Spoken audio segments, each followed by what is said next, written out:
Hello, welcome to Digital Wandering. Um, Welcome again. And today I wanted to show you my first Windows phone, which is the Windows Lumia 635. Was a great device back in the day for me to experience the Windows Phone platform.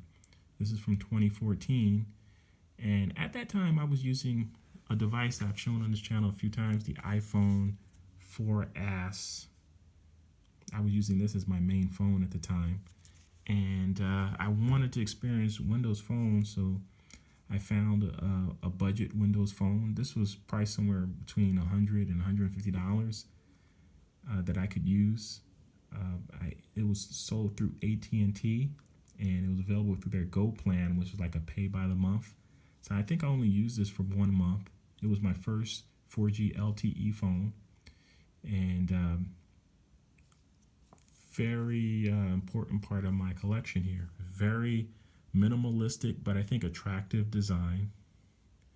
And this back case, which you can pop off, and they actually had replacements for the back case. So here it is, a white replacement.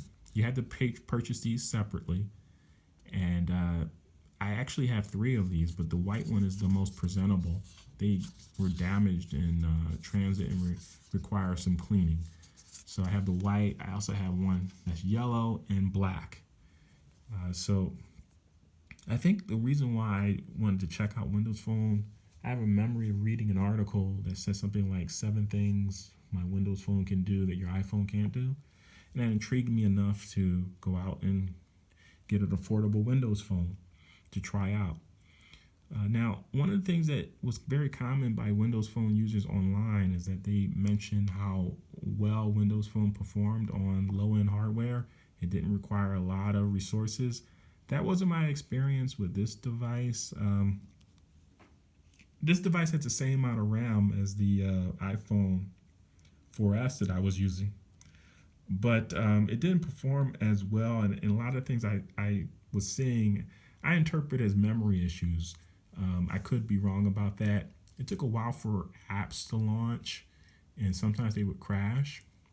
And with Internet Explorer, it was kind of weird is that one of the things that happened often is that, okay, so say if I was doing a search on Bing, just to keep it all Microsoft here, and I pulled up a website in Bing, and then I was navigating through that website. If I hit the back button, instead of taking me to the previous page on that website, it may knock me all the way back to the search results. And it did that a lot. And then you would look in the history, and that website you were just on wouldn't appear in the history. So there was a lot of weird like memory leakage.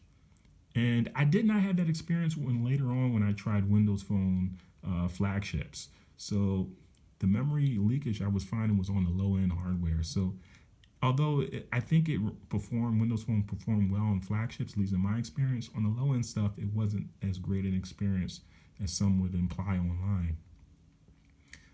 The phone today in 2021 is still usable for what it is. But since Windows Phone is a dead platform, I wouldn't suggest anyone would try to use this as their main phone. But as a collectible or just something that you use for fun, I think is still pretty cool.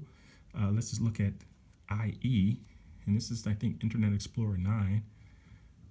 And I think I already have this pulled up to a Wikipedia page. Okay, yes, for Tracy Ellis Ross. And a lot of sites are still accessible, but some are not. Wikipedia is one of my test sites, and this still comes up. So that just knowing that you can access Wikipedia, which is something that a lot of very old browsers cannot do, is a good sign. I cannot access YouTube in IE. I think it just gives me a blank page.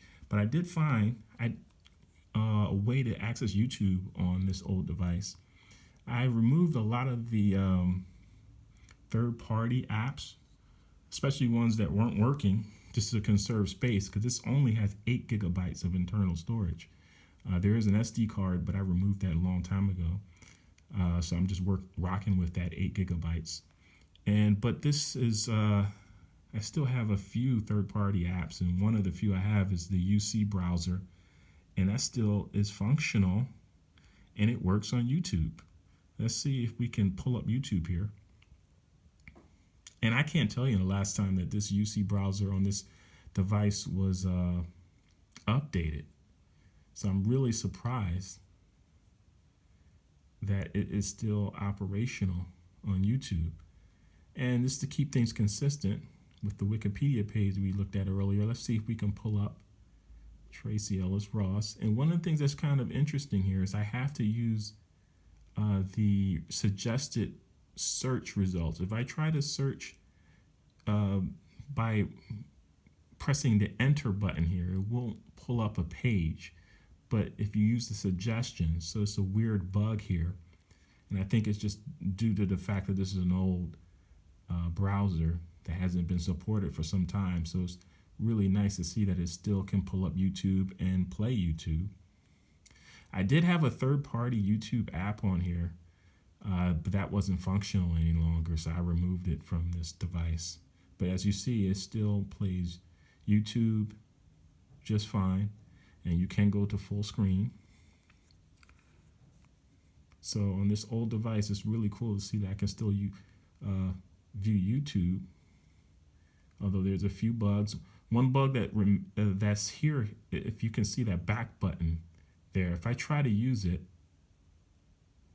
it'll take me to a blank screen. So let's see if it will.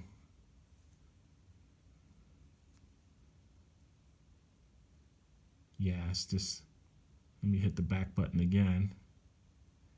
And I'm supposedly on YouTube Home. So that's one thing, the back button, for whatever reason, it takes you to a blank page, but you can go back into YouTube. So who knows how long this will still be accessible. But since it is for right now, it is usable right now, so that's cool. And there's a lot of other, like the music, calendar, camera especially. So a lot of the other apps are still going to be functional in here. But since this is an unsupported Windows 8.1 and you can't access the App Store, I wouldn't suggest it as a main phone. But if you're going to using it as a collectible or for fun, it still has some value. So look at this. This is the Nokia Lumia 635. I will probably show some additional Windows phones on this channel going forward. Really nice platform. We definitely need a third or even fourth platform. I wish we had way more than that. I wish we had 10 different mobile phone platforms as opposed to just basically being Android and iPhone. So Windows Phone, just having a strong player, a major company in the smartphone space with a third operating system was something that was needed and was appreciated while I was around. So I definitely miss it. Hopefully we'll get another strong alternative in the future. But this is Digital Wandering signing off.